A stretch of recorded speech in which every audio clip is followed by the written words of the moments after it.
Bem-vindo ao Portal do Terror Diário. O sino do farol tocou à meia-noite quando não deveria. 3 badaladas secas que rasgaram o silêncio de Mirante das Ondas, um vilarejo onde todos sabiam que o farol estava abandonado há exatos 27 anos. Acordei em sobressalto, suor frio escorrendo pela minha nuca, enquanto meus olhos se fixavam na janela que emoldurava perfeitamente a estrutura branca do farol contra o céu sem lua. Uma luz piscava no topo. Impossível. Meu coração disparou. Um ritmo irregular e ansioso que parecia ecoar as badaladas do sino. Passei a mão pelo cabelo úmido de suor, tentando convencer a mim mesmo que tinha sido apenas um pesadelo. Mas a luz continuava lá, piscando em um ritmo constante, hipnótico, como se me chamasse. Esfreguei os olhos, esperando que a visão desaparecesse. Mas quando os abri novamente, a luz continuava piscando. 1, 2, 3 vezes, antes de se apagar completamente, deixando apenas a silhueta escura do farol contra o céu estrelado. Meus pés tocaram o piso frio do quarto quando o celular vibrou com uma mensagem. Você também está vendo, não está? Era de um número que eu não reconhecia. Outro número de fora da cidade. Engoli seco quando percebi que na foto de perfil o rosto borrado parecia terrivelmente familiar. Aproximei o aparelho do rosto, ajustando o brilho da tela para o mínimo. Meus dedos tremiam enquanto ampliava a imagem. Era impossível distinguir claramente as feições, mas havia algo naquele sorriso, naquele olhar, algo que despertou um calafrio que se espalhou pela minha espinha como gelo líquido. O mesmo rosto que eu tinha visto afundando nas águas profundas do mar de Mirante, quando tinha apenas 7 anos. Miguel. Larguei o celular como se tivesse me queimado. Ele caiu sobre o colchão com um baque surdo. A tela ainda iluminava fracamente o quarto, com o rosto borrado me encarando. Tentei recapitular os fatos. Miguel morreu há 27 anos. Seu corpo nunca foi encontrado, apesar das buscas intensas que duraram semanas. Como poderia estar mandando mensagens? E a mais perturbadora das perguntas: como ele sabia que eu estava de volta à cidade depois de 2 décadas? Isso não está acontecendo, murmurei para mim mesmo, passando as mãos pelo rosto, sentindo a barba por fazer arranhar minhas palmas. Não pode estar acontecendo. Levantei-me caminhando até a janela. A brisa marinha trazia o cheiro característico de sal e algas, tão familiar quanto inquietante. O farol estava completamente escuro agora, uma sentinela silenciosa contra o horizonte. Apoiei as mãos no parapeito, sentindo a madeira antiga e desgastada sob meus dedos. Foi então que notei. No parapeito da janela, entre o pó e a maresia, estava um pequeno origami de barco que não estava ali quando fui dormir. O papel amarelado, quase translúcido à luz fraca do luar, parecia vibrar suavemente com a brisa. Com dedos trêmulos, peguei o pequeno barco, sentindo o papel úmido contra minha pele. Desdobrei-o cuidadosamente, temendo o que poderia encontrar. Dentro dele, uma frase escrita com caligrafia infantil. Alguns afogados não conseguem descansar. A tinta azul, levemente borrada pela umidade, parecia fresca. Deixei o papel cair, recuando até esbarrar na cama. Meu celular vibrou novamente. Uma nova mensagem do mesmo número. Você lembra do nosso acordo, Rogério? É hora de cumpri-lo. Eu, Rogério Mendes, oceanógrafo de 34 anos, retornei ao meu vilarejo natal, após receber uma carta anônima, contendo apenas o desenho de um farol e uma data. A carta chegara há exatamente 1 semana, em um envelope simples, sem remetente. O papel tinha aquele cheiro peculiar de maresia, como se tivesse sido mergulhado no mar e depois secado ao sol. O desenho do farol era preciso demais para ser obra de um amador. Cada detalhe arquitetônico capturado com perfeição, incluindo a rachadura na base que poucos conheciam, pois ficava do lado que dava para o mar. A coincidência perturbadora. A data marcava exatamente 27 anos desde o desaparecimento de Miguel, meu amigo de infância. Foi esse detalhe específico que me fez arrumar as malas imediatamente, cancelar 3 palestras importantes na universidade e dirigir por 10 horas até esse lugar que jurei nunca mais pisar. O que ninguém no vilarejo sabia. O que eu mesmo tentei esquecer por todos esses anos era que eu carregava um segredo desde aquele dia. Eu tinha visto algo na água antes de Miguel desaparecer. Algo que a ciência, que eu posteriormente abracei como escudo contra o inexplicável, não conseguia elucidar. Uma forma sob as ondas, grande demais para ser um peixe, rápida demais para ser humana, com olhos que brilhavam como a fosforescência das algas profundas. Mirante das ondas não mudara muito em 2 décadas. As mesmas casas de cores desbotadas pelo sol e pela maresia, as mesmas ruas de paralelepípedos que desciam em direção à praia, o mesmo aroma de peixe fresco e café forte que pairava no ar das manhãs. O vilarejo vivia do turismo e da pesca, mas guardava rituais antigos que misturavam tradições indígenas, africanas e europeias. Os mais velhos ainda acreditavam que o mar escolhia uma criança a cada geração.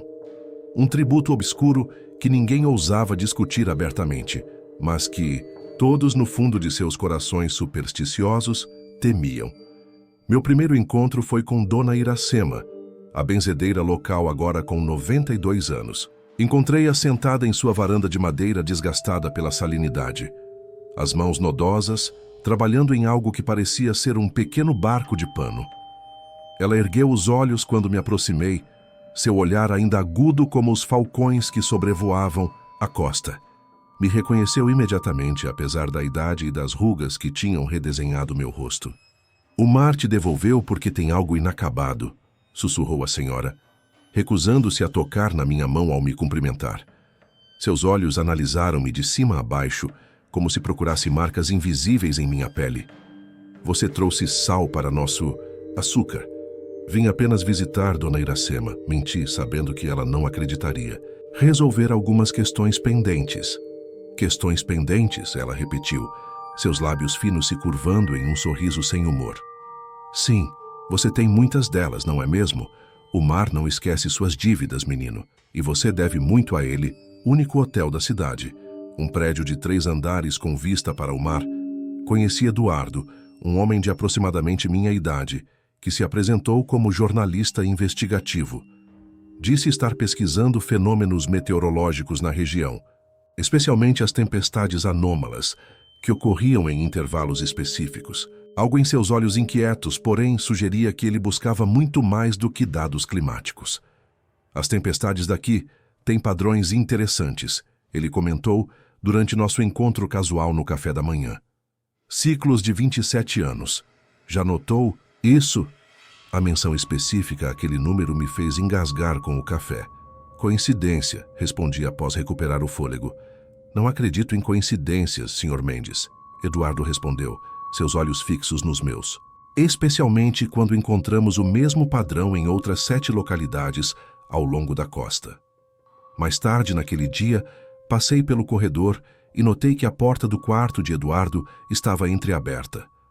Por um instante fugaz, vislumbrei o interior. As paredes estavam cobertas por mapas, recortes de jornais e fotografias conectadas por fios vermelhos, criando uma teia complexa de informações. No centro de tudo, uma grande fotografia do farol. Bati levemente na porta, e o que vi nos segundos seguintes confirmou minhas suspeitas. Eduardo rapidamente cobriu tudo com um lençol antes de me atender, seu sorriso forçado contrastando com o suor que brilhava em sua testa. "Posso ajudar?", perguntou ele, bloqueando parcialmente minha visão do quarto. "Apenas checando se você descobriu alguma coisa interessante sobre as tempestades", respondi, fingindo não ter visto nada. "Ainda estou compilando dados", ele disse, fechando mais a porta. "Te aviso quando tiver algo concreto." Durante minha primeira noite, não conseguindo dormir, decidi explorar a cidade. Meus passos me levaram automaticamente à biblioteca municipal. Um prédio antigo com cheiro de papel envelhecido e pó. Usando a lanterna do celular, examinei os arquivos locais, especialmente as seções de ocorrências policiais e registros históricos. Foi lá que descobri com um horror crescente que 7 crianças haviam desaparecido nas águas de Mirante ao longo de 125 anos. Todas tinham a mesma idade, 7 anos. Todas desapareceram quando o farol ainda funcionava. e todas foram vistas pela última vez brincando com origamis de barcos de papel. O mais perturbador não eram apenas as coincidências, mas os relatos das testemunhas. Em todos os casos, pescadores relataram ter visto luzes estranhas no mar na noite anterior ao desaparecimento. Luzes que se moviam de forma não natural, como se dançassem sob as ondas. O que ninguém no vilarejo comentava abertamente era que o farol havia sido desativado após o faroleiro, um homem tímido chamado Augusto, ter sido encontrado enforcado na escada espiral, na mesma noite do desaparecimento de Miguel. O laudo oficial indicava suicídio, mas havia inconsistências no relatório. A posição do corpo, a altura da corda e, principalmente, a expressão de terror descrita pelo médico que examinou o cadáver. Ao fechar o último arquivo, notei uma sombra se movendo entre as estantes. "Tem alguém aí?" Chamei, minha voz soando estranhamente alta no silêncio da biblioteca. Não houve resposta, mas tive a nítida impressão de ouvir o som de água gotejando no piso de madeira, como se alguém encharcado tivesse passado por ali momentos antes. Manhã seguinte à noite do sino, a cidade amanheceu sob um céu carregado de nuvens cinzentas, tão baixas que pareciam tocar o topo do farol. Uma neblina densa cobria a praia, reduzindo a visibilidade a poucos metros. Decidi dar uma caminhada para clarear as ideias, tentando convencer a mim mesmo que tudo o que acontecera na noite anterior tinha sido fruto do cansaço da viagem, combinado com as memórias perturbadoras que o retorno à cidade despertava. Não tinha andado nem 200 metros quando ouvi os gritos, vozes alarmadas vindas da praia, que rapidamente atraíram uma pequena multidão. Corri em direção ao tumulto, sentindo a areia úmida afundar sob meus pés, dificultando meu avanço. O que vi quando cheguei me fez parar abruptamente, como se tivesse batido em uma parede invisível. O corpo de um pescador foi encontrado na praia, parcialmente coberto pela areia movida pela maré. Seu Pedro, 73 anos, um dos pescadores mais antigos e respeitados da vila, estava com os olhos abertos, em expressão de horror absoluto, como se tivesse testemunhado algo além da compreensão humana em seus momentos finais. Suas mãos estavam fechadas em torno de um pequeno barco de papel encharcado, os dedos tão firmemente apertados que foi necessário quebrá-los para remover o origami. O médico local, Dr. Martins, um homem pragmático que eu conhecia desde a infância, declarou morte por afogamento, embora o corpo estivesse completamente seco, exceto por uma poça de água salgada ao redor de sua cabeça. Uma poça que não evaporava, mesmo sob o sol que começava a surgir entre as nuvens. Reconheci seu Pedro imediatamente. Ele era o pescador que tinha se recusado a participar das buscas por Miguel há 27 anos, alegando que algumas coisas devem ficar no fundo do mar. Na época, atribuímos sua recusa à idade avançada e ao medo de enfrentar o mar agitado. Agora a coincidência era impossível de ignorar. "A maré não chega até aqui", comentou uma mulher ao meu lado, sua voz carregada de apreensão. Não, nesta época do ano. Ela estava certa. O corpo estava bem acima da linha da maré alta, quase junto às dunas, como se tivesse sido deliberadamente colocado ali.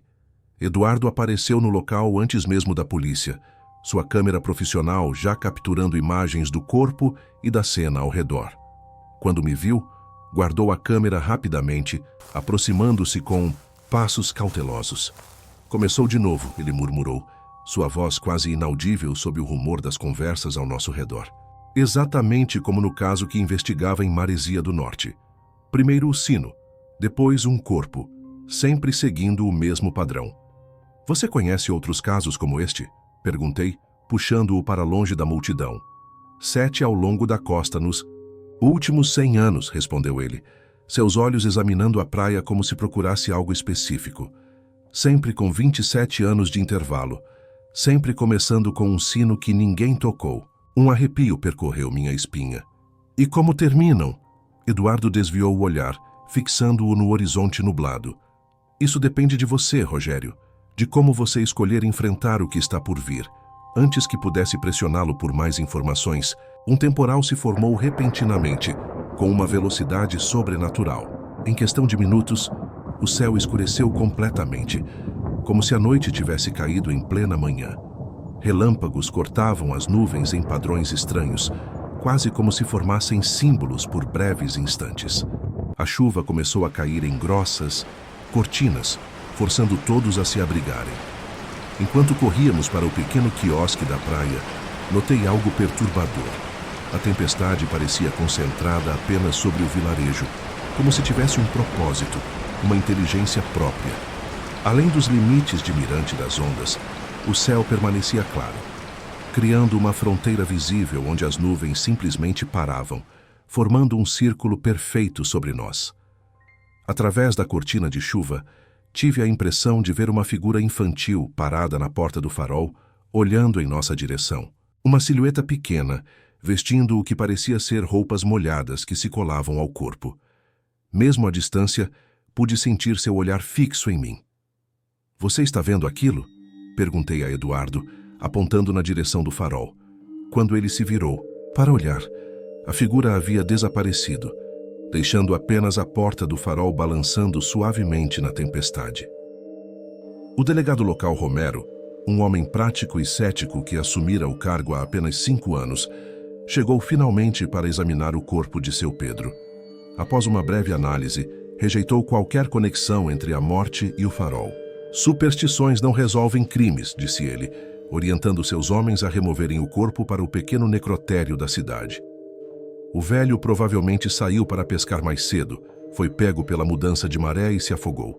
Acontece todo ano. O que eu não sabia era que, sob sua fachada de ceticismo, Romero guardava segredos próprios. Em sua casa, protegido por uma fechadura reforçada, havia um álbum de recortes meticulosamente organizado sobre todos os desaparecimentos relacionados ao farol, escondido no fundo falso de sua gaveta. O nome de Miguel estava marcado com um círculo vermelho, junto com uma anotação: "Ciclo incompleto. O próximo será em 2025. O prazo silencioso começou quando Dona Iracema apareceu na porta do hotel naquela tarde, encharcada pela chuva, que continuava a cair, embora não tivesse guarda-chuva ou qualquer proteção. Sua pele enrugada não apresentava gotas d'água, como se a chuva evitasse tocar seu corpo. "Você tem 3 dias", ela anunciou sem preâmbulos quando abri a porta. "Depois disso, ele vai levar outra criança."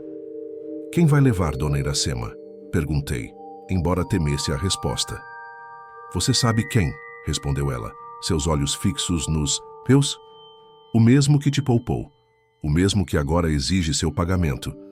Antes de partir, ela deixou uma informação final que gelou meu sangue. A neta de seu Pedro, uma menina de exatos 7 anos, havia começado a falar sozinha na noite anterior, dizendo que o menino do farol a convidara para brincar. Ela disse que ele prometeu mostrar um lugar especial debaixo das ondas, onde as crianças podem respirar água como se fosse ar. A chuva continuou pelo resto do dia, uma cortina constante que isolava ainda mais o vilarejo do mundo exterior. As conexões de internet oscilavam, e o único telefone público da Praça Central tinha sido danificado por um raio. Mirante das Ondas estava efetivamente isolada, como se uma bolha invisível a separasse do restante da civilização. Aproveitando uma breve trégua na tempestade, voltei à biblioteca municipal. Desta vez, fui direto à seção de documentos históricos, buscando informações específicas sobre o farol. O bibliotecário, um senhor de idade chamado Arnaldo, me observava com curiosidade enquanto eu vasculhava as estantes. "Procurando algo específico, doutor?"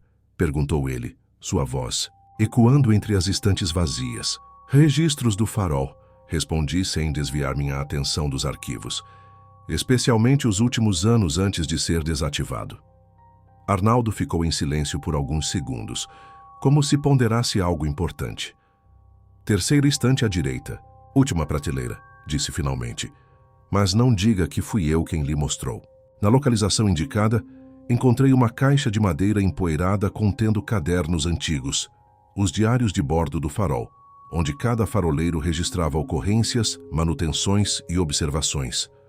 O último caderno, com a capa desgastada pelo tempo e manchada por algo que parecia ser água salgada, continha as anotações do faroleiro Augusto. As primeiras páginas eram rotinas, relatórios meteorológicos, registro de navios avistados, pequenos reparos realizados.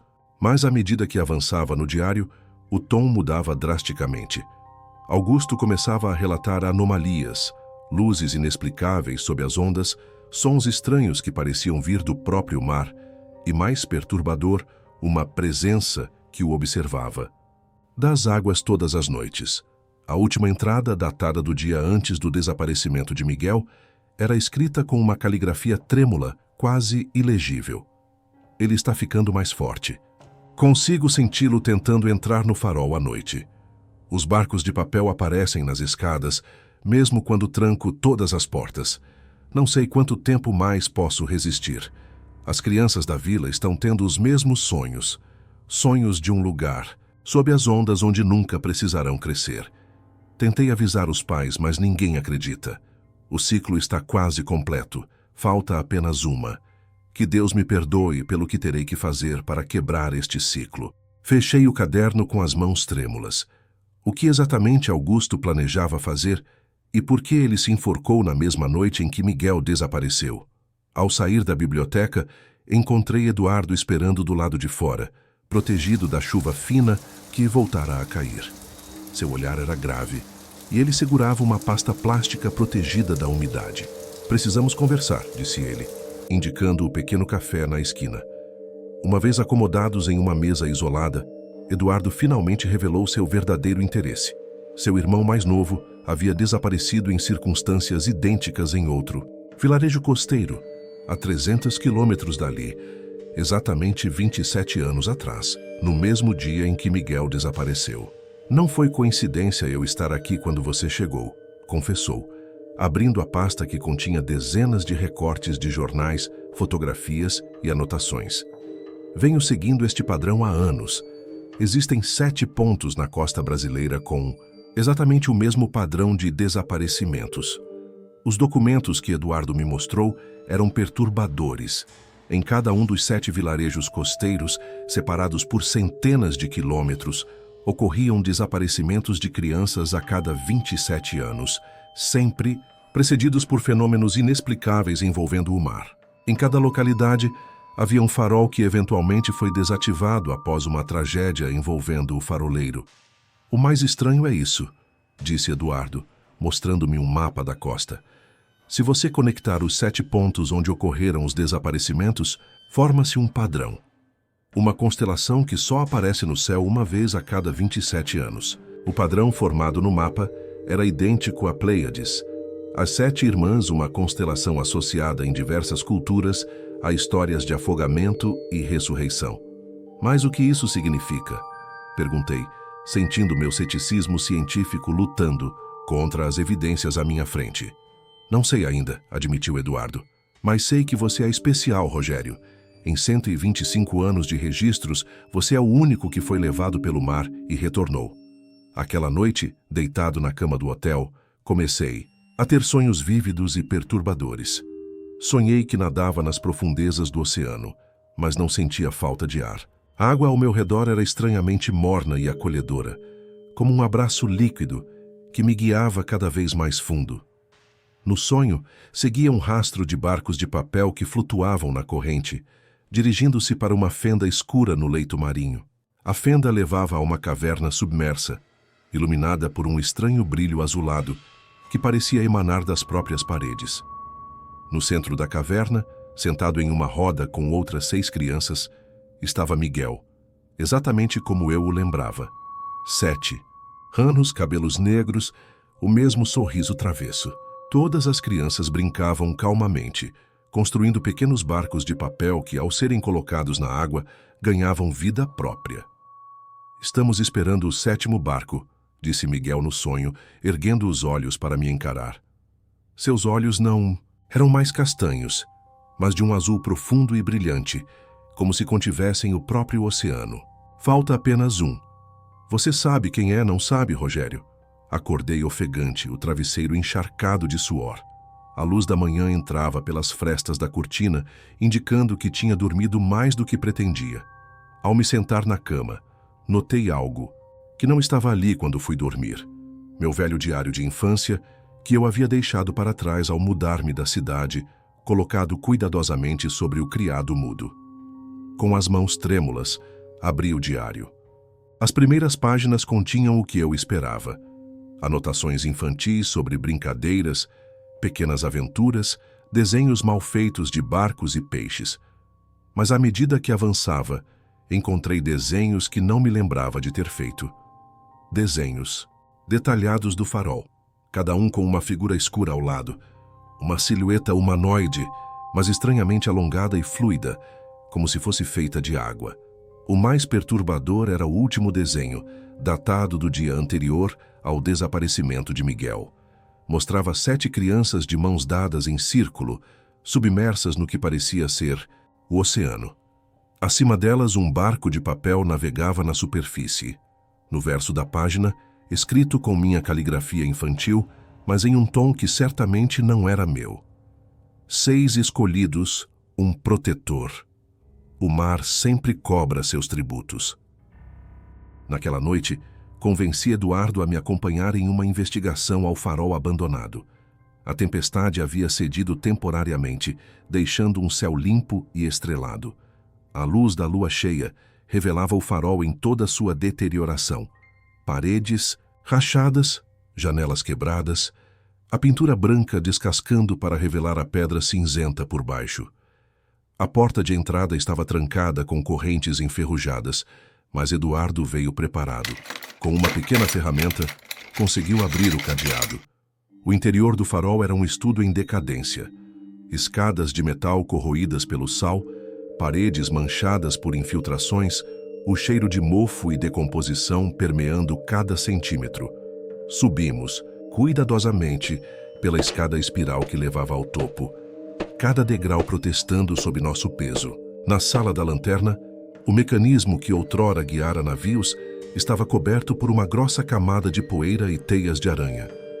A lente principal estava quebrada, estilhaços de vidro cobrindo o chão. "Olhe isto", chamou Eduardo, apontando para algo gravado na parede metálica, 7 círculos interconectados, formando exatamente o padrão das Pleiades. Abaixo, uma inscrição em latim: Septum lumina, unum custodem, mare sum petit. 7 luzes, um guardião. O mar cobra o que é seu. Traduzi anos de estudo de textos científicos antigos, sendo finalmente úteis. Enquanto examinávamos a sala, notei que uma seção da parede soava diferente quando batida. Oca, como se escondesse um compartimento. Eduardo ajudou-me a remover o painel solto, revelando um pequeno nicho embutido na parede. Dentro havia uma coleção de fotografias antigas, amareladas pelo tempo. Cada uma mostrava crianças sorrindo ao lado do antigo faroleiro Augusto. Crianças de diferentes épocas, a julgar pelas roupas, mas todas com aproximadamente 7 anos. Entre elas estava uma foto que fez meu sangue gelar. Eu mesmo, aos 7 anos, ao lado de Miguel e o faroleiro, segurando barquinhos de papel. Uma foto que eu não tinha memória alguma de ter tirado. No verso da foto, uma anotação simples: o escolhido e o protetor. Que Deus tenha piedade de nós. Na manhã do 3º dia após meu retorno à Mirante das Ondas, o céu amanheceu com uma claridade anormal, como se a luz do sol fosse filtrada através de um prisma invisível. Cores estranhas dançavam no horizonte, tons de azul e verde que pareciam pulsar com vida própria. Os pescadores, supersticiosos como eram, recusaram-se a sair para o mar. "A água está diferente hoje", explicou um deles quando questionei. "Mais densa, mais escura, como se algo estivesse se agitando nas profundezas." A previsão meteorológica indicava uma tempestade de proporções inéditas se aproximando. "Nunca vi nada assim", comentou o meteorologista local em uma entrevista para o pequeno jornal da cidade. "É como se o sistema inteiro tivesse surgido, do nada, centrado exatamente sobre nossa costa." Eduardo e eu passamos a manhã examinando as fotografias e documentos encontrados no farol, tentando estabelecer uma cronologia dos eventos. A teoria que começava a se formar era perturbadora. O farol não era apenas uma estrutura para guiar navios, mas um ponto de contenção, um selo para algo que existia nas profundezas. Os faroleiros não eram apenas operadores, teorizou Eduardo. Eram guardiões, responsáveis por manter algo aprisionado. Mas o que isso tem a ver com as crianças desaparecidas? Perguntei, ainda resistindo à lógica sobrenatural que se impunha. Acho que eram sacrifícios, respondeu Eduardo, seu tom sombrio ecoando na sala vazia do farol. Acredito que algo no mar exige um tributo a cada 27 anos. 7 crianças, 7 pontos na costa. E quando o ciclo não se completa, não precisou terminar a frase. O que aconteceria se o ciclo não se completasse era precisamente o que estávamos testemunhando agora. Naquela tarde, enquanto uma tempestade ainda mais violenta que as anteriores começava a se formar no horizonte, fui atraído ao farol novamente, desta vez sozinho. Uma luz piscava no topo, mesmo sem eletricidade, mesmo com a lente quebrada. Piscava em um padrão que reconheci imediatamente. Código Morse. Um código que apenas eu e Miguel conhecíamos na infância. Nossa forma secreta de comunicação quando brincávamos de piratas. SUBA. Suba. Mesmo sabendo que poderia ser uma armadilha, me vi incapaz de resistir. Era como se uma força magnética me puxasse, cada degrau da escada espiral me levando mais próximo de uma verdade que parte de mim sempre soube, mas recusou-se a aceitar. No topo da estrutura, encontrei não Miguel, como esperava, mas Dona Iracema, sentada calmamente no chão de metal corroído, com 7 barquinhos de papel ao seu redor, dispostos em um círculo perfeito. Ela parecia estar esperando por mim, seu rosto enrugado iluminado pela luz sobrenatural que emanava dos próprios barquinhos, cada um brilhando em uma cor diferente, como estrelas caídas. Você nunca se perguntou por que sobreviveu naquele dia?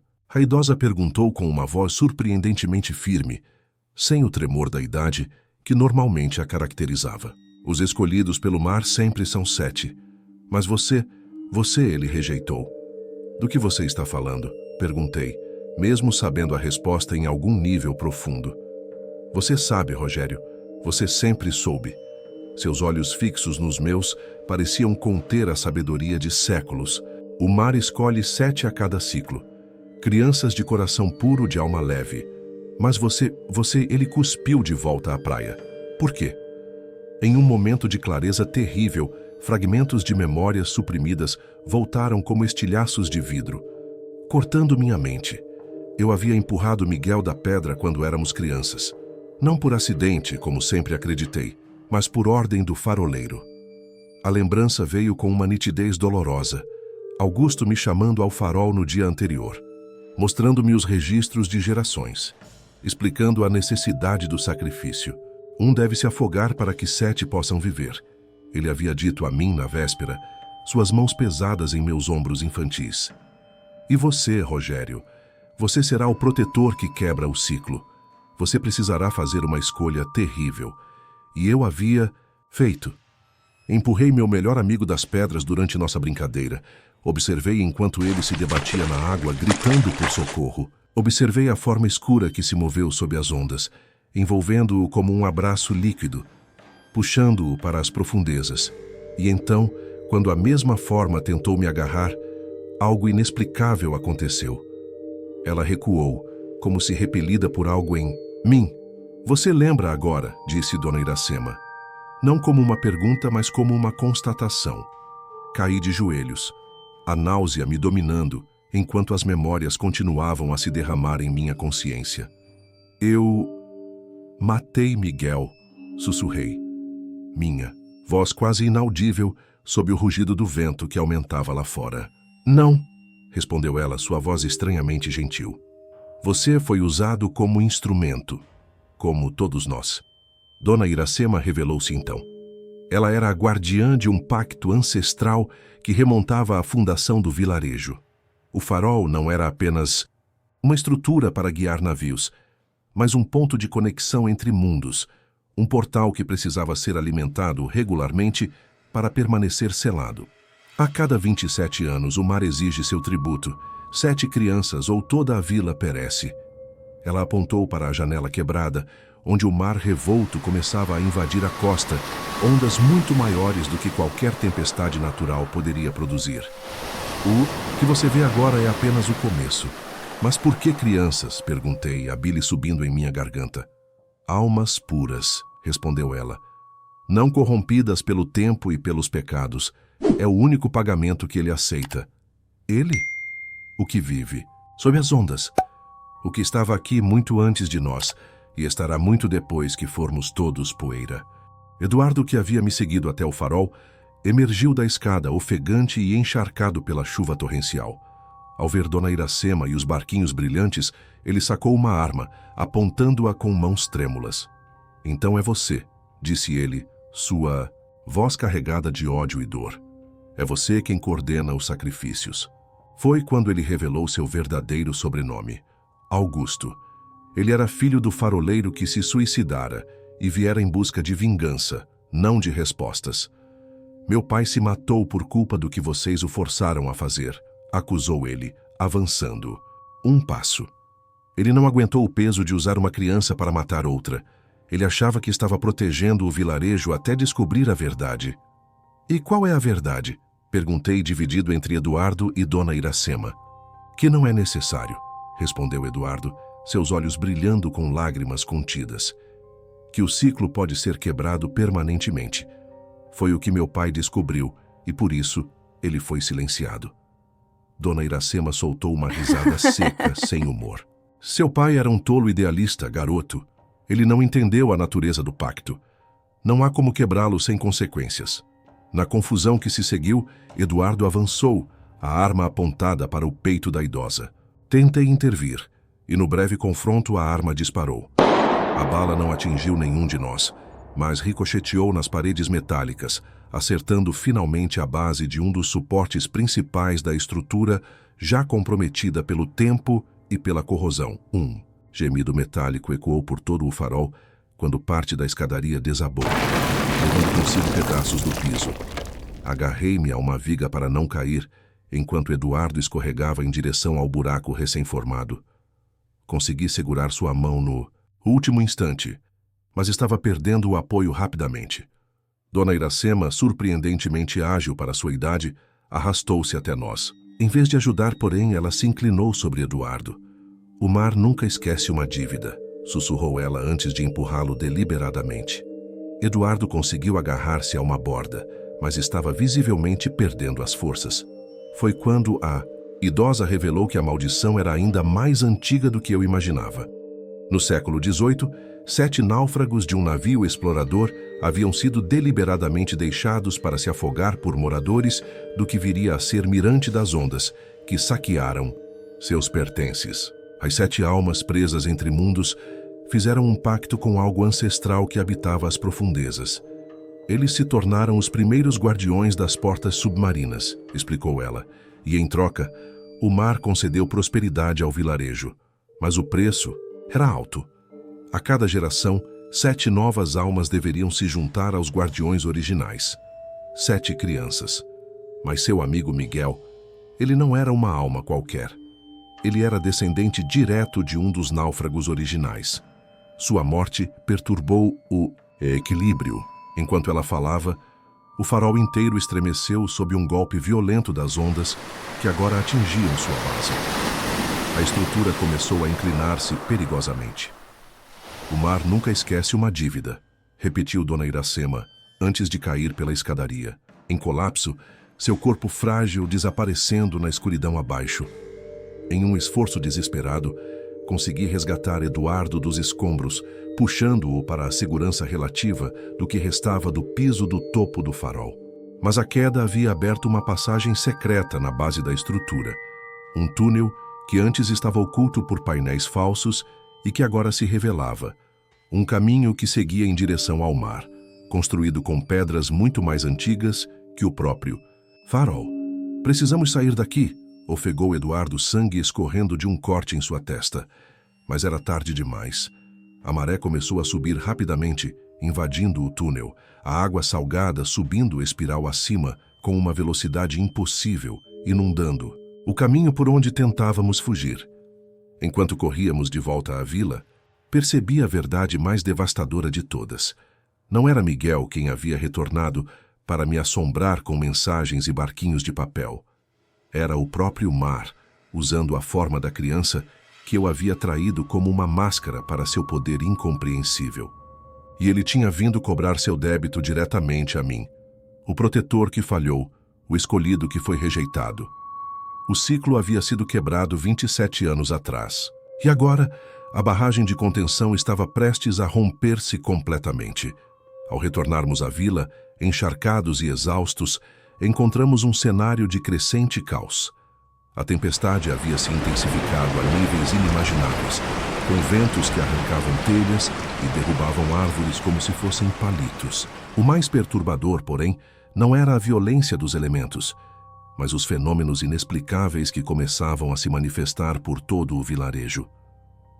A água de todas as torneiras havia se tornado salgada, carregando pequenos organismos marinhos que, normalmente, só seriam encontrados nas profundezas do oceano.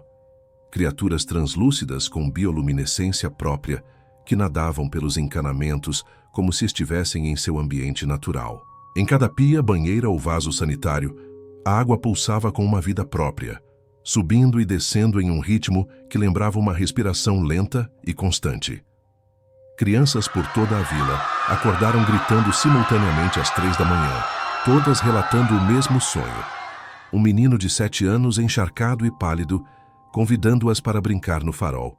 Ele disse que tem barquinhos de papel para todos nós, contou uma menina de 6 anos a seus pais aterrorizados. Disse que vai nos mostrar como respirar debaixo d'água. Na praia, um fenômeno ainda mais desconcertante.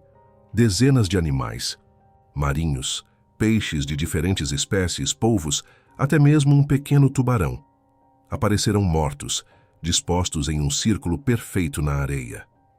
Todos tinham os olhos estranhamente preservados, abertos e vidrados, todos apontando na mesma direção, para o farol parcialmente destruído. Eduardo e eu nos abrigamos na pequena delegacia, onde o delegado Romero finalmente abandonou sua postura cética. Trancando a porta de seu escritório, ele retirou o álbum de recortes escondido e o abriu sobre a mesa. Meu avô foi o faroleiro antes de Augusto, revelou ele, sua voz tensa. Ele me contou histórias que sempre achei serem apenas superstições de um velho senil. Agora vejo que eram avisos. O álbum continha não apenas recortes sobre os desaparecimentos, mas também desenhos detalhados do que parecia ser um ritual.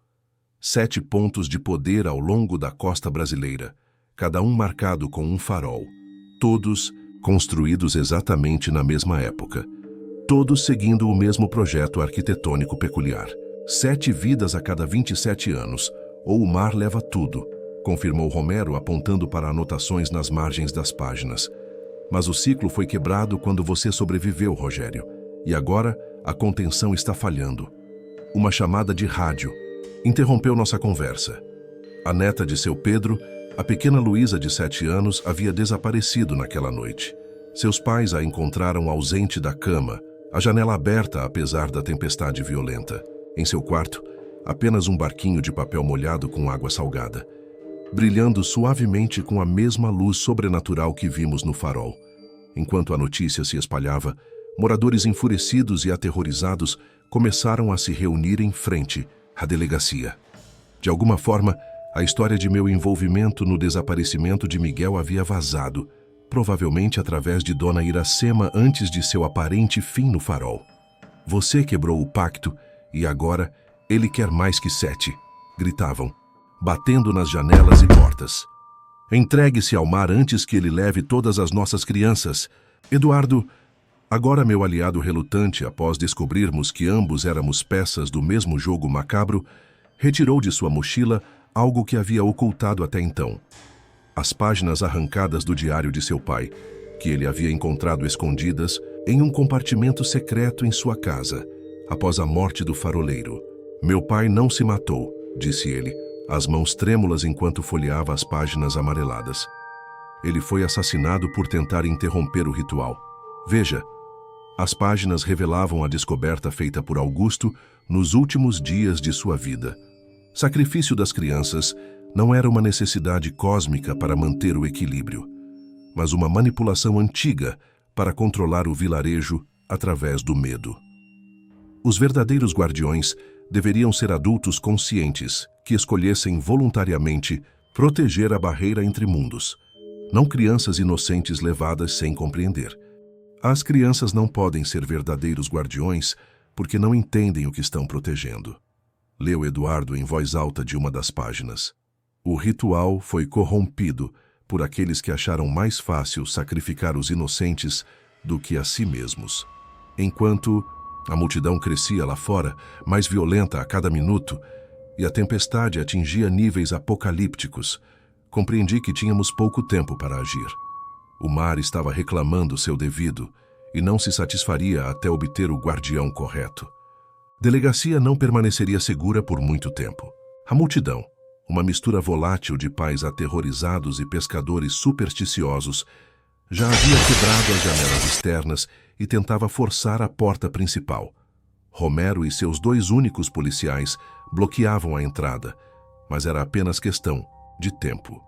Precisamos de um plano, disse Eduardo, recolhendo às pressas os documentos espalhados sobre a mesa. Eles vão nos linchar se nos pegarem. Olhei pela janela rachada para o mar revolto. Ondas gigantescas, maiores do que qualquer formação natural poderia explicar, quebravam contra a costa, avançando cada vez mais para o interior da vila. Em alguns pontos, a água já alcançava a primeira fileira de casas, algo sem precedentes mesmo nas piores tempestades registradas. Em meio ao caos, tomei uma decisão desesperada. Vou retornar ao mesmo ponto no mar onde Miguel desapareceu. Você ficou louco? Explodiu Eduardo. É suicídio com essa tempestade. Se ele me quer, terá que me encarar, declarei, para o horror de Eduardo e Romero. Se sou realmente o protetor que falhou, preciso confrontá-lo diretamente. Não sabemos o que está lá fora, advertiu Romero, o medo evidente em seu olhar. Meu avô dizia que o que vive nas profundezas não é algo que mentes humanas possam compreender sem enlouquecer. Já estamos todos enlouquecendo, respondi, e crianças estão desaparecendo novamente. Usando a saída dos fundos da delegacia, conseguimos escapar para o porto. A maioria dos barcos já havia sido arrastada para o mar, ou destruída contra o quebra-mar. Mas um pequeno bote de resgate ainda estava ancorado, balançando violentamente contra o pier. Enquanto preparava o pequeno barco para navegar durante uma tempestade que nenhum pescador em sã consciência ousaria enfrentar, senti uma transformação interna se consolidando. Era como se as camadas de racionalismo científico que eu havia construído ao longo de 2 décadas estivessem se desprendendo, deixando exposto um núcleo de compreensão mais antiga e intuitiva. Anos dedicados à oceanografia, estudando a lógica das correntes, a química das águas, a biologia dos seres marinhos.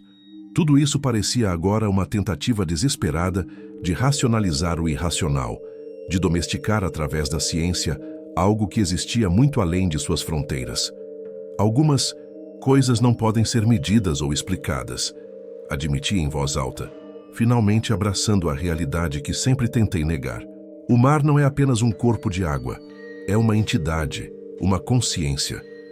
Eduardo, que insistiu em me acompanhar apesar de meus protestos, observou-me com uma mistura de preocupação e reconhecimento. Você está soando como meu pai em seus últimos dias, comentou ele, ajudando-me a soltar as amarras do barco. Enquanto nos afastávamos do porto, Eduardo confessou seu próprio segredo. Ao longo dos anos investigando os desaparecimentos, ele havia encontrado outros sobreviventes como eu em outros vilarejos, pessoas que deveriam ter sido levadas pelo mar, mas que, por alguma razão, haviam escapado. Todos eles acabaram voltando voluntariamente para a água anos depois, revelou. Ele, sua voz quase inaudível sob o rugido do vento e das ondas, como se atendessem a um chamado irresistível. Alguns deixaram cartas, explicando que sonhavam com o mar todas as noites, que sentiam uma conexão, uma responsabilidade. Outros simplesmente desapareceram, deixando apenas um barquinho de papel como despedida. E o que aconteceu com os vilarejos depois que eles retornaram ao mar? Perguntei, lutando para manter o controle do barco em meio às ondas crescentes. As tempestades cessaram, os fenômenos pararam. A vida voltou ao normal, respondeu Eduardo. até o próximo ciclo. Navegamos em direção às formações rochosas onde Miguel havia desaparecido tantos anos atrás. Um conjunto de pedras, pontiagudas que emergia do mar a cerca de meio quilômetro da costa, localmente conhecido como Os Dentes. Era um local notoriamente perigoso, evitado pelos pescadores devido às correntes traiçoeiras que se formavam ao seu redor. No barco, enfrentando ondas monstruosas que pareciam ter vontade própria, algumas tomando formas quase humanoides por breves instantes antes de se desfazerem, confrontei pela primeira vez a versão completa de mim mesmo que havia empurrado Miguel naquele dia fatídico. Foi medo ou foi escolha? Questionei-me em voz alta sob a chuva cortante que açoitava meu rosto. Fui manipulado ou aceitei conscientemente? A resposta veio quando uma onda gigantesca formou momentaneamente um rosto reconhecível à nossa frente, o do faroleiro Augusto, observando-me com olhos vazios que pareciam conter todo o oceano. A formação durou apenas segundos antes de desabar sobre nós, quase virando o barco. "Ele está tentando nos impedir de chegar às rochas", gritou Eduardo, agarrando-se ao mastro improvisado. Mas eu sabia que não era isso. O mar não estava nos impedindo. Estava me testando, avaliando minha determinação. Cada onda que superávamos era um obstáculo deliberadamente colocado, um desafio a ser vencido para provar meu valor. Após o que pareceu uma eternidade de luta contra elementos sobrenaturalmente hostis, finalmente alcançamos Os Dentes. A tempestade, estranhamente, diminuiu ao nosso redor, formando uma espécie de olho de furacão, uma área de calmaria cercada por paredes de água, girando em velocidade impossível. Ancorei o barco precariamente entre duas formações rochosas. Uma delas eu reconheci imediatamente, a mesma pedra de onde Miguel havia caído. Na época parecia muito mais alta, mas agora percebi que era apenas a perspectiva de uma criança que a tornava assustadora. Eduardo apontou para uma abertura entre as rochas. "Olhe, com a maré neste nível, há uma passagem." A passagem levava a uma caverna costeira que normalmente estaria submersa, revelada apenas durante aquela combinação específica de maré e tempestade. O interior era iluminado por um brilho azulado que emanava das próprias paredes, cobertas por um tipo de musgo ou alga bioluminescente que pulsava suavemente, como se respirasse. O mais surpreendente, porém, foram as pinturas rupestres que cobriam as paredes mais profundas da caverna, imagens que, obviamente, predatavam a colonização, possivelmente criadas pelos povos indígenas originais da região. Elas mostravam 7 figuras submersas, em algo que parecia ser água, suas mãos estendidas em direção a uma 8ª figura que pairava acima delas. Ao lado, uma estrutura idêntica ao farol atual, embora, obviamente, o conceito de faróis modernos não existisse naquela época. "Isso é muito mais antigo do que imaginávamos", murmurou Eduardo, sua busca por vingança visivelmente transformando-se em uma necessidade desesperada de compreensão. "Isso não começou com os náufragos no século XVIII. Já estava aqui esperando." Enquanto examinávamos as pinturas, uma revelação se formou em minha mente, clara como cristal. Eu não era apenas um sobrevivente aleatório, nem uma anomalia que quebrou o ciclo por acaso. Eu era um escolhido deliberadamente, não pelo mar, mas pelo próprio faroleiro Augusto, que havia tentado romper o ciclo corrompido através de mim. "Não sou o culpado." Compreendi finalmente, palavras escapando de minha boca enquanto a compreensão se solidificava. "Sou a solução que ele encontrou." "O que você quer dizer?" perguntou Eduardo confuso. "Seu pai não queria que eu matasse Miguel para continuar o ciclo", expliquei. Peças do quebra-cabeça finalmente se encaixando. Ele queria que eu interrompesse o ciclo artificial dos sacrifícios infantis para que o verdadeiro guardião pudesse emergir. Naquele momento, a água na entrada da caverna começou a subir rapidamente, bloqueando nossa única rota de fuga. Mas em vez de pânico, senti uma estranha calma me envolver, como se finalmente estivesse onde deveria estar. Na superfície da água que avançava, 7 barquinhos de papel materializaram-se. cada um brilhando com uma cor diferente do espectro. Eles flutuavam em círculo, como se dançassem em uma corrente invisível. No centro do círculo, um oitavo barco começou a se formar, moldado pela própria água que se solidificava temporariamente. O guardião, sussurrei. Não o sacrifício. Retornamos. A vila horas depois, navegando em águas inexplicavelmente calmas, como se a tempestade tivesse feito uma pausa para nos permitir a passagem. O que encontramos, porém, estava longe da tranquilidade. A tempestade havia atingido força máxima sobre o mirante das ondas. Comunicações com o continente foram completamente cortadas. A única estrada que ligava o vilarejo à cidade mais próxima estava submersa. O sistema elétrico havia colapsado, deixando toda a comunidade na escuridão, iluminada apenas pelos relâmpagos frequentes que cortavam o céu em padrões impossíveis. Mar avançou sobre a vila como nunca antes, inundando ruas nunca alcançadas pela maré, mesmo durante as piores tempestades registradas. Casas mais próximas da praia já haviam sido completamente engolidas pela água que subia inexoravelmente. Nos céus, nuvens formaram um espiral perfeito centrado exatamente sobre o farol danificado, como um olho gigantesco observando o vilarejo, de cima.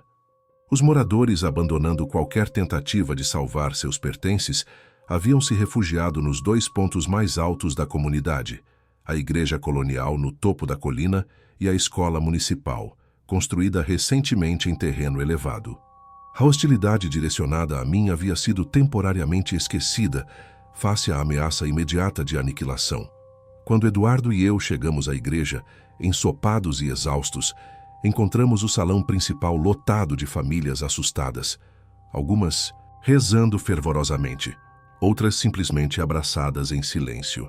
O padre, um homem jovem que havia chegado à comunidade apenas 5 anos atrás, parecia completamente perdido, incapaz de oferecer qualquer conforto, além de orações mecânicas que soavam vazias diante da magnitude do que enfrentávamos. Para nossa surpresa, no altar estava Luísa, a filha desaparecida de seu Pedro, aparentemente ilesa. A menina havia retornado tão misteriosamente quanto desaparecera, ensopada mas viva, seus olhos com um brilho estranho que não havia estado lá antes, carregando não um, mas 7 barquinhos de papel idênticos aos que vimos na caverna. Quando nos aproximamos, ela ergueu o olhar, fixando-o diretamente em mim. Não havia reconhecimento ali, apenas uma intensidade perturbadora, como se algo muito mais antigo estivesse olhando através daqueles olhos infantis. Ele me deixou voltar para trazer uma mensagem, disse a criança com uma voz estranhamente adulta, completamente diferente de seu tom habitual. A substituta precisa se apresentar voluntariamente. Um silêncio absoluto caiu sobre a igreja. Até mesmo o barulho da tempestade lá fora pareceu diminuir, como se o próprio caos dos elementos estivesse aguardando a resposta. Quem precisa se apresentar para quê? Perguntou o padre, sua voz tremendo. O guardião do portal, respondeu a menina, ainda olhando fixamente para mim. A cada ciclo, um guardião deve vigiar a porta entre mundos, não um sacrifício involuntário, mas um protetor consciente. Eduardo retirou de sua mochila os documentos que seu pai havia deixado e que havíamos estudado na delegacia. Folheando rapidamente, encontrou uma página específica e a estudou com crescente excitação. Aqui está, disse ele finalmente. Meu pai descobriu isso pouco antes de morrer. O ritual original não exigia crianças. Era um adulto que se oferecia voluntariamente, alguém que conhecesse todos os segredos do mar. Um faroleiro, completei, compreendendo finalmente. Exatamente, confirmou Eduardo. O faroleiro não era apenas o operador da luz que guiava os navios. Ele era o guardião da barreira, o mediador entre nosso mundo e o que quer que exista nas profundezas. Os 7 barquinhos que Luísa carregava escorregaram de suas mãos, caindo suavemente no chão de pedra da igreja. Em vez de serem amassados pelo impacto, eles mantiveram sua forma perfeita, e para assombro de todos os presentes, começaram a se mover sozinhos pelo chão, como se impulsionados por uma corrente invisível. Os barquinhos deslizaram pelo piso, alinhando-se em direção ao altar, como uma bússola apontando para o norte. Os moradores recuaram em pânico, alguns fazendo o sinal da cruz, outros simplesmente paralisados pelo espetáculo sobrenatural. Apenas eu avancei, entendendo finalmente o padrão que se formava. Os barcos desenhavam no chão o exato contorno da costa de Mirante das Ondas, com o sétimo apontando para um ponto específico no mar, precisamente onde os dentes se localizavam, onde a caverna com as pinturas antigas estava escondida. O faroleiro era o guardião, sussurrei, sentindo as últimas peças do quebra-cabeça, finalmente se encaixando. Não um sacrificador, mas um protetor. Romero, que havia chegado pouco depois de nós, confirmou com voz trêmula. Meu avô me contou histórias. Antes de cada tempestade que ameaçava destruir o vilarejo, o faroleiro entrava no mar com 7 luzes, 7 vidas pela vila inteira. Até que alguém decidiu que crianças seriam substitutos mais fáceis. As paredes da igreja estremeceram violentamente quando uma onda gigantesca atingiu o lado de fora. Água começou a se infiltrar por baixo das portas, avançando lentamente pelo piso da igreja, empurrando os barquinhos de papel que, incrivelmente, flutuavam sem se desfazer. "O mar vai nos engolir a todos!" gritou uma mulher agarrando seus filhos contra o peito. "Não se o guardião retornar ao seu posto", respondeu Luísa, sua voz ainda carregando aquela qualidade estranha de adulto. Todos os olhares se voltaram para mim. De alguma forma eles sabiam. De alguma forma todos entendiam que eu era a peça que faltava no quebra-cabeça, o elo quebrado da corrente que precisava ser restaurado. "Por que eu?" perguntei, mais para mim mesmo do que para qualquer outra pessoa. "Porque você é o único que já foi escolhido e rejeitado", respondeu Luísa. "Você carrega a marca das profundezas, mas também a resistência contra elas. Você é ponte entre mundos." Na terceira e mais violenta noite, com metade do vilarejo já inundado e os moradores aglomerados nos poucos pontos elevados que restavam, entendi completamente o que precisava ser feito. As peças dispersas do quebra-cabeça finalmente formavam uma imagem coesa, revelando uma verdade tão antiga quanto o próprio oceano. O farol havia sido construído não apenas para guiar navios, mas para selar um pacto. Um faroleiro, 7 luzes, 7 vidas poupadas a cada geração em troca de proteção. Uma troca que havia sido corrompida ao longo dos séculos, transformando um ato de sacrifício voluntário em uma abominação que exigia crianças inocentes. Eduardo, Romero e eu nos refugiamos no segundo andar da escola, a água já alcançando o primeiro pavimento. Ali, à luz de lanternas improvisadas, espalhamos todos os documentos, fotografias e anotações que havíamos coletado, buscando uma solução que não envolvesse mais mortes. "O faroleiro tenta romper o ciclo a cada 27 anos", explicou Eduardo, lendo as últimas páginas do diário de seu pai. "Mas alguém sempre o impede.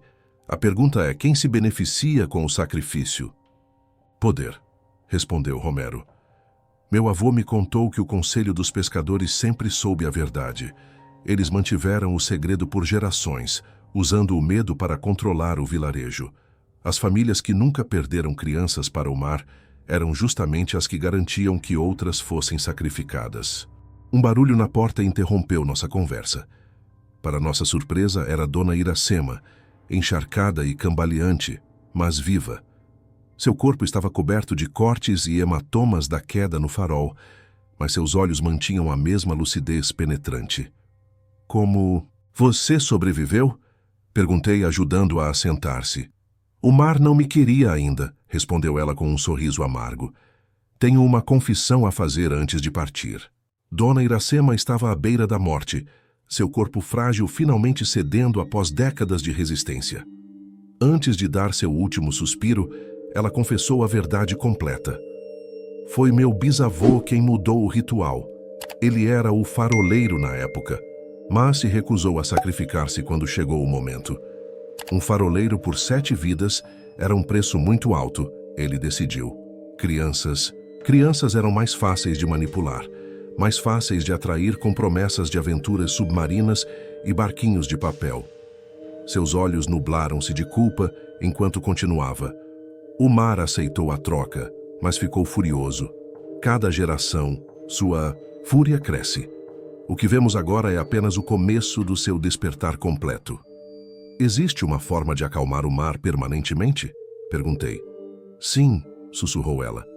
Restaurar o pacto original. Um guardião consciente e voluntário. Alguém que entenda o que está protegendo e por quê. Enquanto a maré subia inexoravelmente, invadindo até mesmo os pontos mais altos da vila, tomei minha decisão. Eu era a 7ª criança da minha geração. Aqui escapou. Aqui quebrou o ciclo ao sobreviver. A anomalia que precisava ser corrigida. Preciso restaurar o equilíbrio, declarei para o horror de Eduardo e Romero. Não, exclamou Eduardo. Existe outra saída. Tem que existir. Ele remexeu freneticamente entre os documentos até encontrar um mapa antigo e desbotado, cuidadosamente preservado em plástico.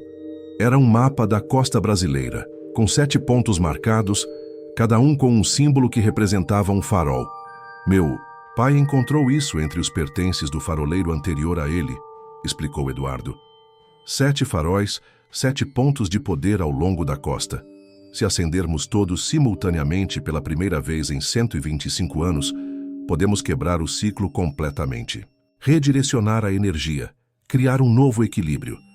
Uma impossibilidade logística durante a pior tempestade em décadas, com comunicações cortadas e estradas submersas.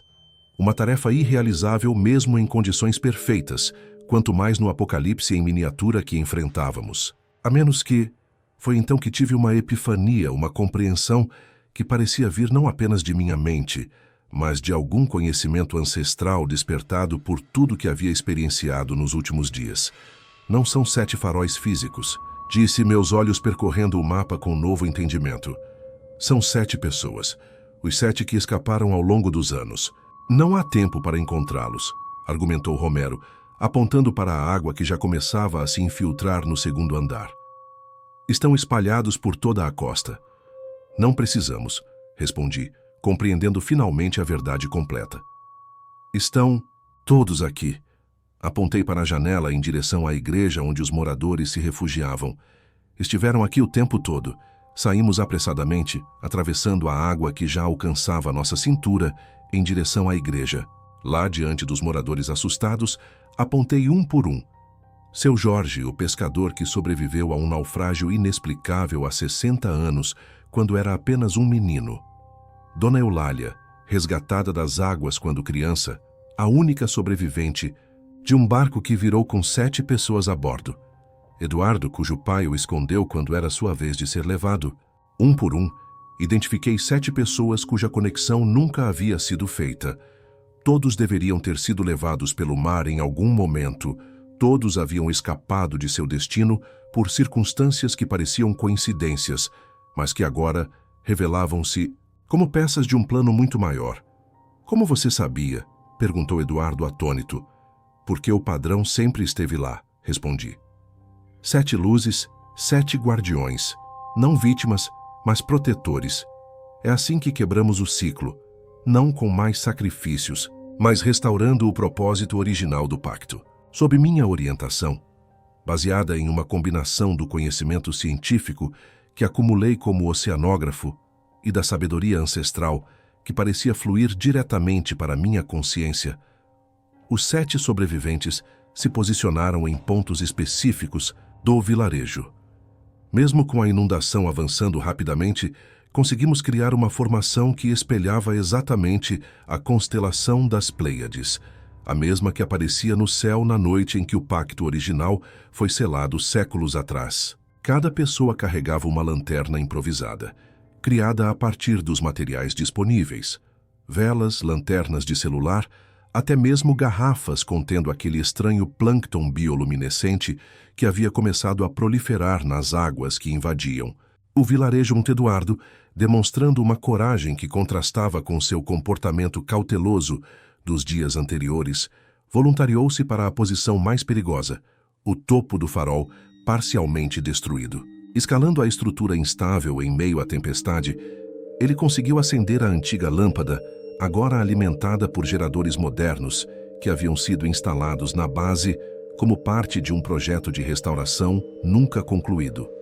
Eu, por minha vez, dirigi-me à praia, ou o que restava dela, já que a linha costeira havia sido completamente redesenhada pela fúria do mar.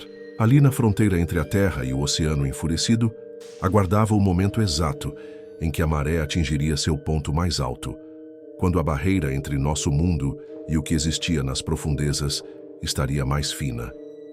O mar agitou-se furiosamente. Ao meu redor, ondas formando momentaneamente rostos humanos, que pareciam emergir da água apenas para serem engolidos novamente.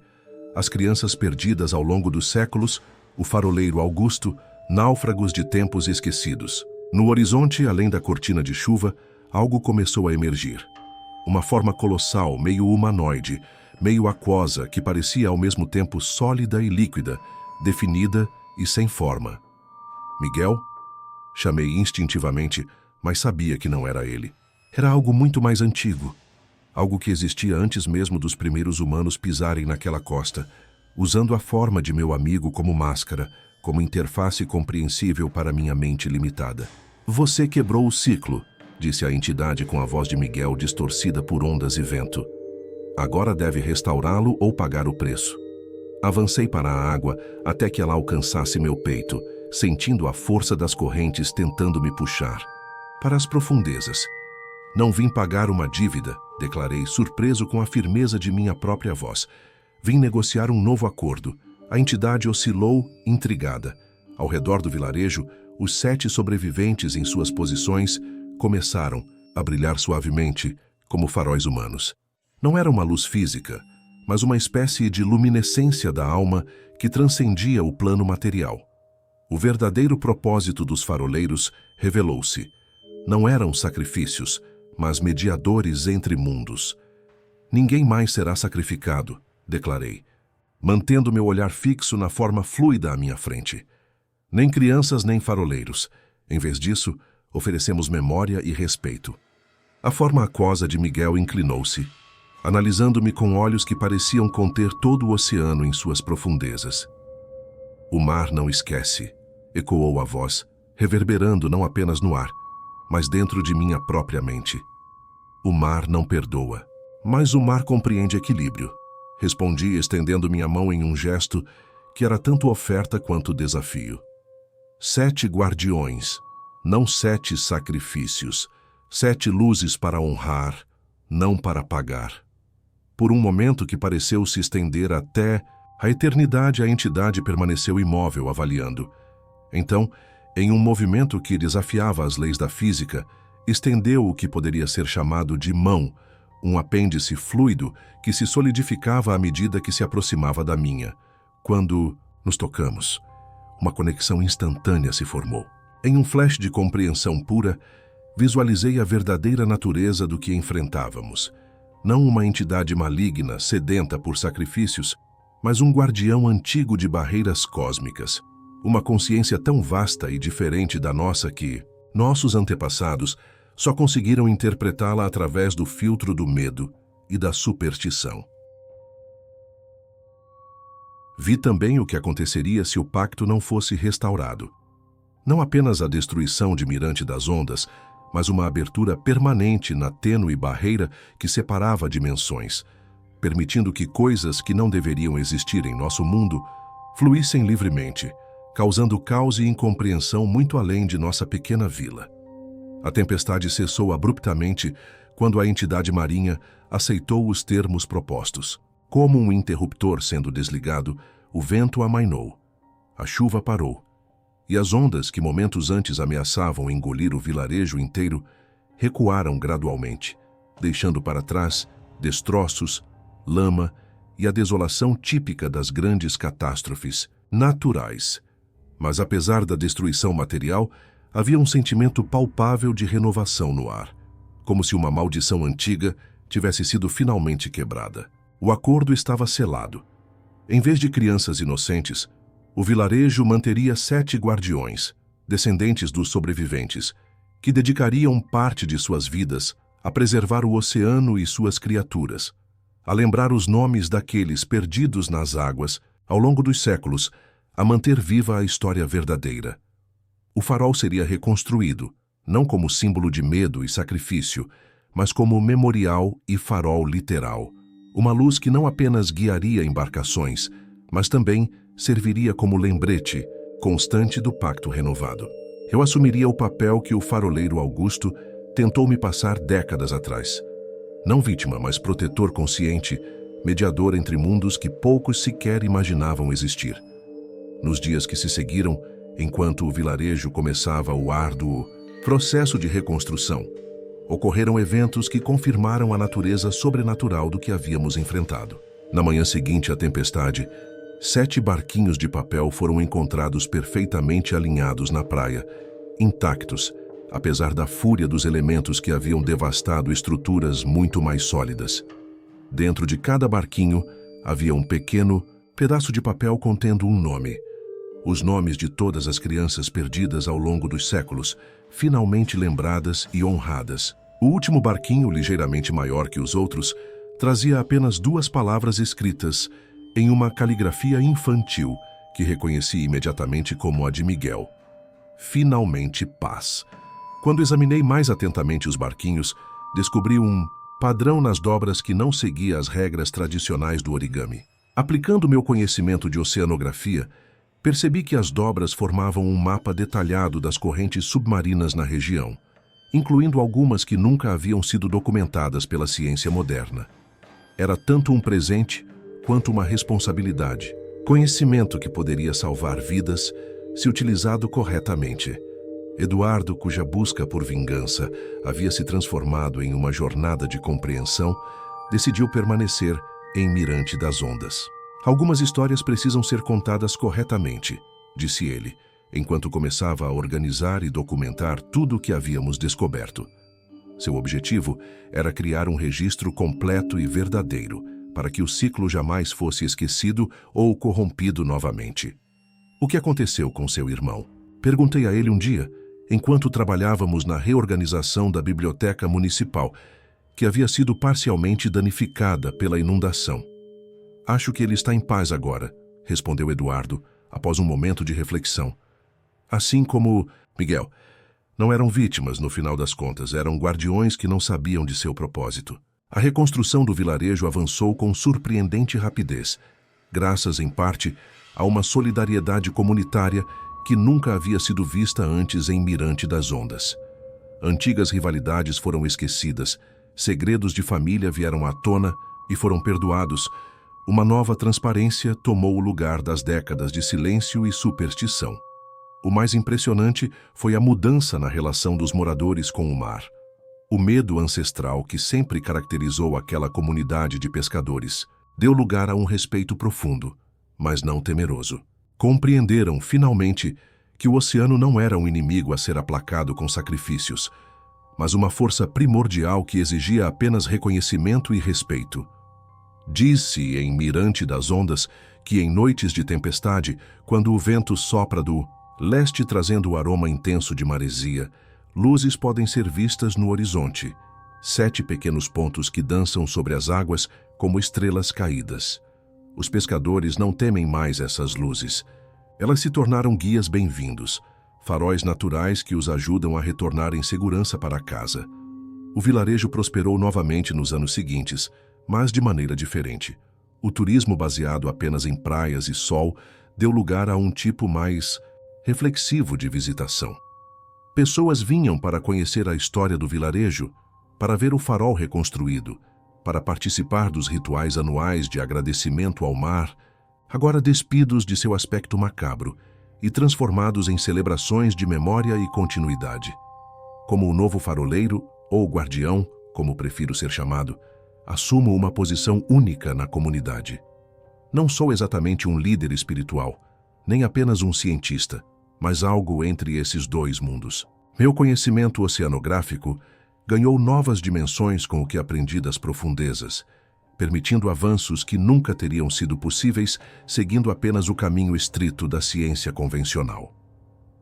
Frequentemente, observo o oceano do topo, do farol reconstruído, especialmente ao entardecer, quando a luz do sol poente transforma a superfície da água em um tapete cintilante de ouro líquido. Às vezes, penso ver um pequeno barco de papel navegando em direção ao horizonte, carregando um menino de 7 anos que finalmente pode seguir adiante, livre do peso de ser usado como máscara por forças além de sua compreensão. Nesses momentos, reflito sobre as estranhas reviravoltas do destino que me trouxeram até aqui.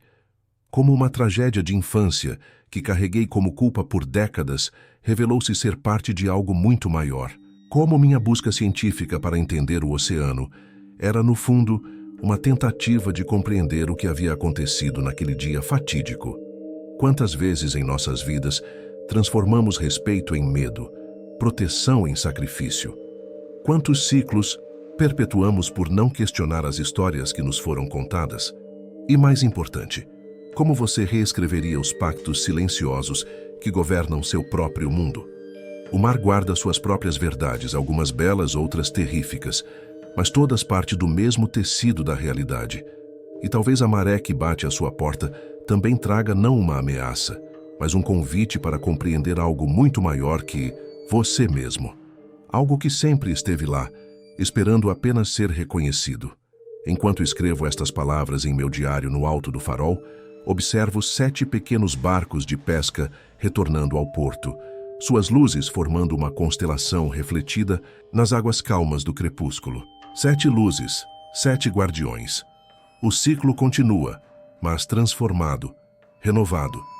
E nas profundezas abaixo, algo antigo e vasto continua sua vigília eterna, não mais antagonista, mas parceiro em um equilíbrio delicado que mantém nossos mundos separados, mas conscientes um do outro.